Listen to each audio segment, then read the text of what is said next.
Bonsoir tout le monde. Là tout d'un coup j'ai envie de faire une vidéo sur Jaws. Ça fait longtemps, ma petite série Je parle de Jaws avait donné lieu à 4 épisodes. Il y aurait de quoi en faire plein d'autres. Ce soir j'avais envie de laisser un petit peu défiler ma pensée, pas forcément pour parler de Jaws, mais plutôt pour parler de ses suites.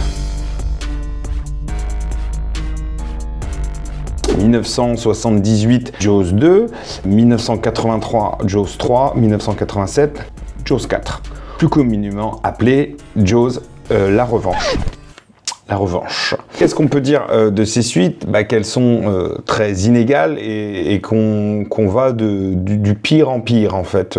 Et je pense qu'on aurait pu s'arrêter d'une au 1. C'était complètement suffisant, il n'y avait pas lieu de vouloir inventer une autre histoire derrière. Qu'est-ce qu'on pourrait raconter finalement?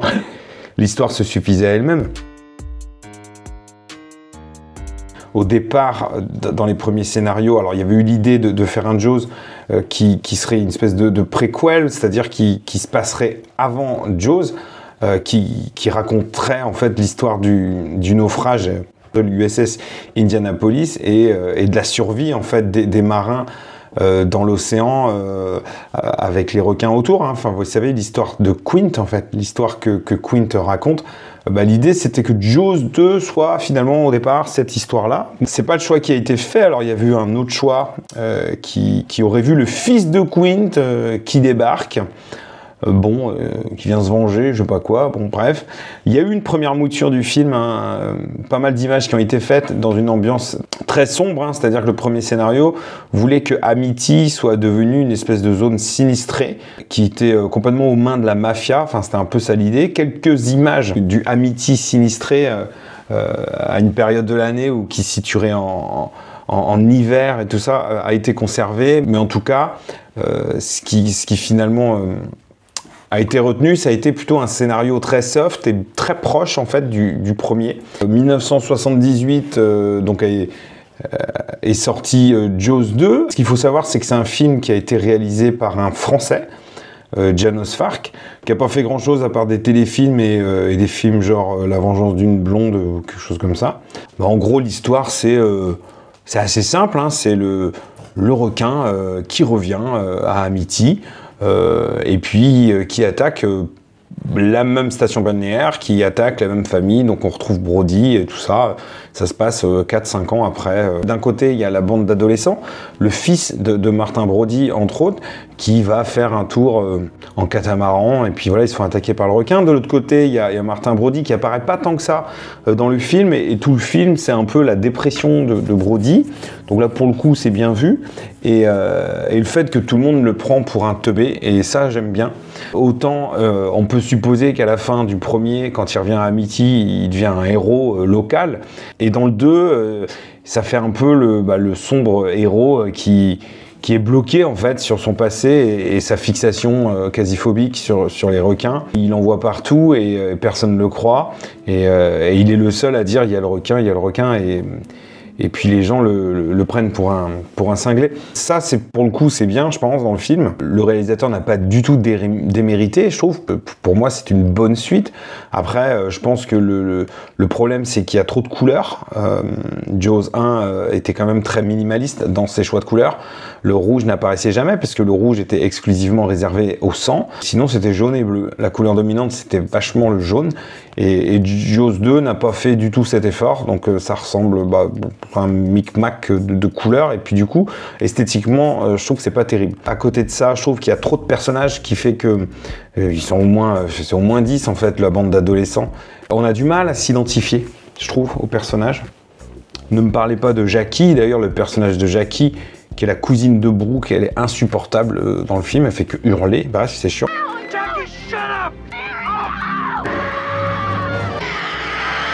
Mais au niveau des effets spéciaux, du suspense, de l'ambiance en général, elle est plutôt chouette. Il y a un parti pris qui est plutôt intéressant, c'est de se dire que bah, autant on le voyait jamais dans le premier film, autant là, le requin, on va le voir, on va faire que ça, on le verra tout le temps.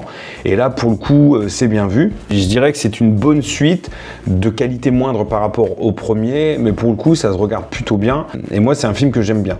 D'autant plus qu'il y a quand même le lien direct avec le premier film qui est très présent, ne serait-ce que par les personnages de Brody et de sa femme, celui du maire, hein, Larry Vaughn, celui des personnes du conseil municipal, hein, monsieur et madame Taft, etc. On retrouve plein de personnages bien connus, notamment l'adjoint au shérif Hendrix. Ça permet de ne pas perdre trop de repères.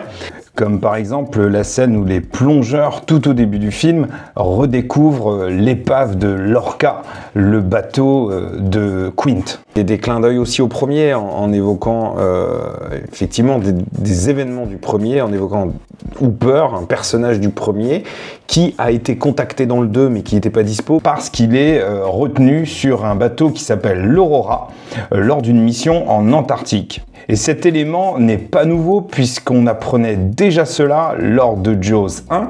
Au moment où il s'invite pour aller picoler chez les Brody, il précise qu'une fois la pêche au requin terminée, il l'embarquera sur l'Aurora. Mais du coup, ça lui donne toute une présence en fait qui permet de raccrocher les wagons. Il y a des petits clins d'œil aussi où les barils jaunes qui ont servi en fait de bouée et de radeau de sauvetage pour Hooper et Brody à la fin du premier, sont devenus des pots de fleurs en fait dans le jardin de Brody, donc on peut supposer qu'il les a gardés pour le souvenir. On sent bien l'héritage quand même du premier film et la volonté du réalisateur de faire en sorte qu'on ait quand même des repères. Ça pour le coup je trouve ça bien. Pourquoi je dis ça? C'est parce que le Jaws 3, là pour le coup ils se sont pas fait chier. Rien à foutre en fait. Ils ont inventé une autre histoire. Alors pour le coup, ce qui est intéressant, c'est de proposer une histoire qui est quasiment autonome, enfin quasiment indépendante. Et je pense qu'il n'y avait pas le choix parce que tout l'intérêt aurait été d'imaginer une série de Jaws avec à chaque fois une nouvelle histoire, une nouvelle station balnéaire, une nouvelle plage, des nouvelles victimes. Et puis voilà. Donc là, ça se situe dans un parc aquatique. Je sais plus à quel endroit. Donc aucun lien avec Jaws, si ce n'est que un je dirais des spécialistes, hein, des poissons pour le coup, se trouve être Mike Brody, c'est-à-dire que le fils de Brody. Et puis l'autre frère, Sean Brody, apparaît aussi dans une espèce de rôle subalterne qui ne sert à rien, mais ils apparaissent tous les deux quand même dans le film, en limite avec l'allusion, ouais, quand j'étais gosse, il s'est passé des trucs, et puis voilà, c'est le seul lien avec Jaws, sinon l'histoire elle est complètement indépendante. Alors c'est un film c'est très particulier parce que ce film-là au départ, il y avait une proposition d'un film Jaws 3 qui était une forme de parodie, vraiment l'idée des Y a-t-il un flic, hein, un peu la folle histoire de l'espace, enfin tous ces films-là. Ça devait être un film comme ça, un film parodique qui se serait appelé Jaws 3 People Zero, qui était une parodie du monde du cinéma et notamment de la production d'un film de requin, une espèce de mise en abîme du premier Jaws, mais centré sur l'équipe de tournage qui galère à tourner un film de requin. Enfin, c'était un truc comme ça. Et puis les producteurs ont refusé parce que c'était un peu du foutage de gueule à leur endroit, donc du coup ils ont refusé ça. C'est bien que le film, il s'est retrouvé, je vous passe les détails, mais j'aurai l'occasion peut-être de faire une vidéo là-dessus, mais il s'est retrouvé entre les mains d'un réalisateur de téléfilm qui n'avait pas fait grand-chose en fait, et qui a tourné à l'arrache le film, qui a tellement foiré son truc que les producteurs ont dû faire appel à un sauveur en la personne de Joe Alves, puisque c'était le chef décorateur et l'assistant réalisateur deuxième équipe de Jaws 1 et Jaws 2. À l'époque, en 83, technologie 3D de l'époque, hein, on est dans l'époque des films 3D, hein, il y avait eu Vendredi 13 3D, il y avait du Temps de la mer 3D. Donc c'est un film en 3D, mais une 3D dégueulasse. C'est immonde. Ça ne ressemble à rien, c'est même pas drôle. C'est laid. Et donc du coup, moi c'est un film que j'aime pas trop. C'est un film que quand je l'avais vu, quand j'étais gamin, il me foutait un peu les boules et tout, parce que le requin, il paraît beaucoup plus méchant. Parce qu'il grogne, parce que quand il croque, on entend bien le craquement, parce qu'il y a cette scène impressionnante, hein, où le personnage de Philip Fitzroy, qui est l'espèce de chasseur de trésors, pêcheur de requins, je sais pas ce qu'il est, le milliardaire chasseur de requins, on va dire ça, il se retrouve dans la bouche du requin. Et là, pour le coup, il y a une espèce je trouve, d'inventivité, artistiquement, hein, créativement, c'est-à-dire qu'on voit en fait ce qui se passe à l'intérieur en fait, de la bouche du requin. C'est-à-dire qu'on voit la personne, mais la caméra est dans la bouche du requin, ce qui fait qu'on le voit se faire mordiller. Et c'est une scène qui est assez impressionnante et qui, pour le coup, elle est hyper ingénieuse. Pour l'anecdote, Philip Fitzroy, le personnage, il est incarné par Simon McCorkindle, qui était le Manimal. C'était le gars qui jouait dans la série Manimal. Bon, sinon, c'est un film qui vaut pas grand-chose, vraiment. Après, ça devient niais à la fin avec les dauphins. Bref. Donc Jaws 3, pour le coup, il aurait presque fallu le faire vivre à Amity, tout simplement. Parce que s'écarter du narratif Jaws, de l'histoire Jaws, moi je suis OK, mais dans ces cas-là, qu'il n'y ait aucun personnage qui fasse le lien, parce que ça ne sert à rien, ça n'a pas d'intérêt. À propos d'intérêt, on a aussi Jaws 4, arrivé en 87, un film de Joseph Sargent. Bon là, c'est soit un nanar, soit un navet, je sais pas ce que c'est. Là, ça se situe rebelote à Amity. Bon, on retrouve un peu de repères. Mais ça se situe à la période de Noël. Bon, pourquoi pas. Donc on voit les gens à Noël. Et le nouveau flic de la police, c'est Sean Brody. Donc le fils cadet des Brody.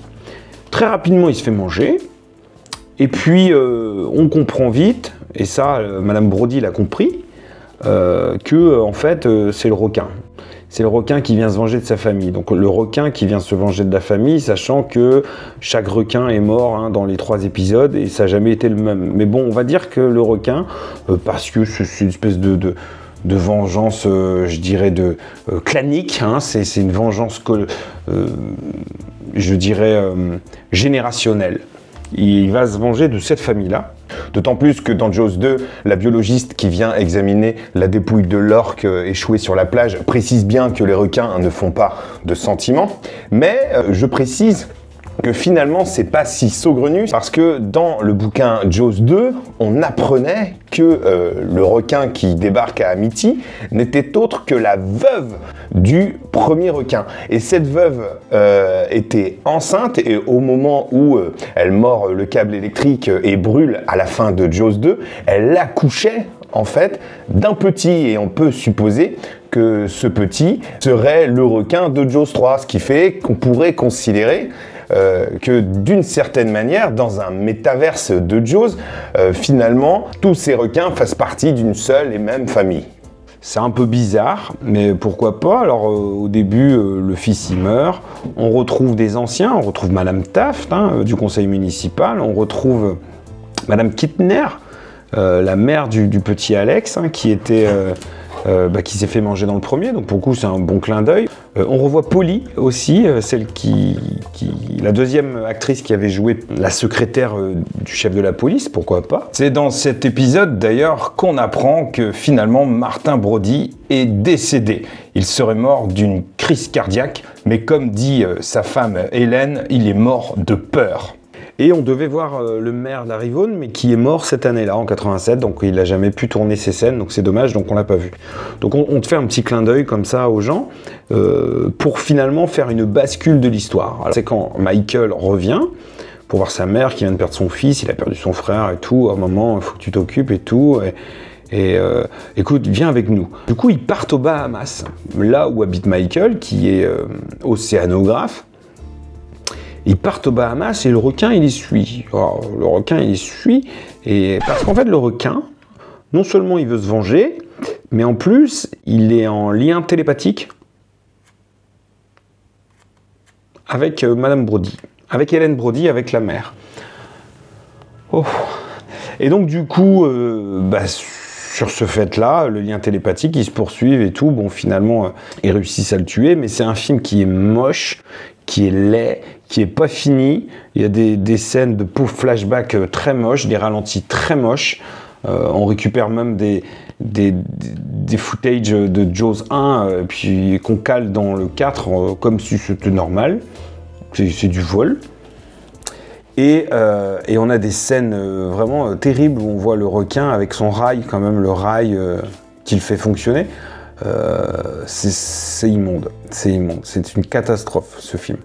Donc en fait on est passé d'un film qui est un chef-d'œuvre quand même, qui a marqué l'histoire du cinéma, hein, c'est une pierre angulaire quand même à Hollywood et c'est pas rien et je déconne pas quand je dis ça. Jaws est quand même quasiment au-dessus de tout parce qu'il a ouvert tellement de portes, parce que enfin voilà et en fait, le truc, ça a été complètement... les réalisateurs, ils ont chié complètement sur l'œuvre, mais c'est horrible quand on pense ça. C'est que ce sont des films qui sont d'une minabilité affligeante et progressive, en fait, dans la nullité. C'est-à-dire que le 2, franchement, moi, je trouve qu'on peut le garder volontiers. Le 3, en étant conciliant, allez, pourquoi pas. Mais le 4, c'est pas possible. Jaws, The Revenge. La revanche. Non mais la revanche. Enfin, déjà c'est naze en fait. Déjà c'est naze. Pour autant je les regarde volontiers hein, quand ils passent, mais c'est un peu dur. C'est un peu dur quand même. Qu'il y avait quand même moyen de faire quelque chose. Il y avait moyen. Je vais couper. J'espère que j'aurai l'occasion de vous refaire des petites vidéos un peu sur Jaws à l'occasion. Voilà. Bon, c'était mon petit monologue, c'était ma logorée de la nuit. Et puis je vous dis à plus tard. Ciao, ciao.